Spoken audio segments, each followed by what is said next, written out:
G20 came up just like that, and that represented the most successful effort by the global society to countenance a serious financial crisis. I made this point at that time, that a depression of the type of 1930 did not occur because of this G20. Otherwise, it would have been exactly the same. G20 saw the signs and immediately got into action, called the international community together to resist a decline of the type of 1930. And first decision that was made was most important, to make funds available to the bank and the fund, because these were the institutions which could help countries.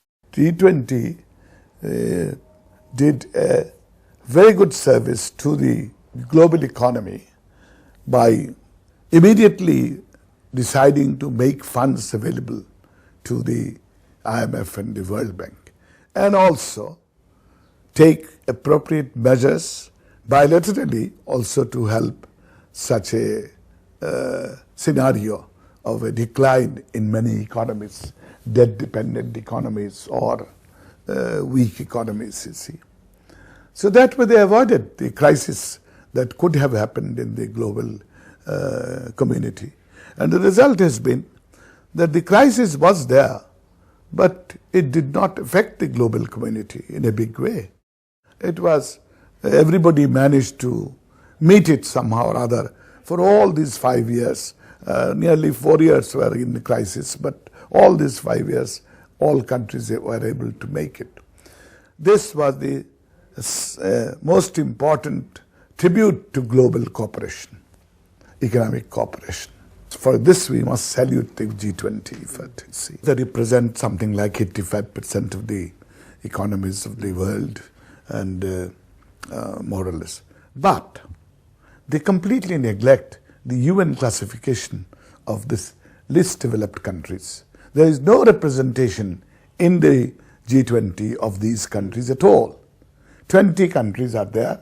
They account for, of course, that is all right. Their claim is all right. But in order to be fair, I think they should have had some representative. I don't say they make Bangladesh a country. They can make Nepal. They can make Somalia, whatever they want, you see. One of the least developed countries could be included in their G20. I would give official representation to the most deprived people. Fragile economies, vulnerable economies, least developed economies. There are 3 different categories. Fragile is environmentally fragile, economically fragile we have. Because you see, you have a very small market. It is difficult to undertake development activities there. So it's a small economy problem. Vulnerable, climatic vulnerability is a very important element now. But economic vulnerability, one of the points I mentioned there, small economy, you see, that's also there. So, my feeling is that we should reclassify countries now as developed countries, developing countries, fine. Then you put in fragile and vulnerable countries. There the list would be some from LDCs will get in there, some from the Forum of Vulnerable Countries will get in there, and this would be somewhat different list, not 48, probably 64 or a little more than that countries are those which are vulnerable and fragile.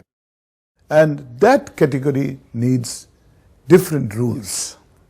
if you apply the ordinary rules that are applied to G20, Bangladesh can be put in that category because it's a substantially large economy that way, you see. But Vanuatu or Samoa, Samoa is also not so bad, but there are places like Vanuatu and so on and so forth. Maldives may be rich, but no, it's vulnerable, very vulnerable countries.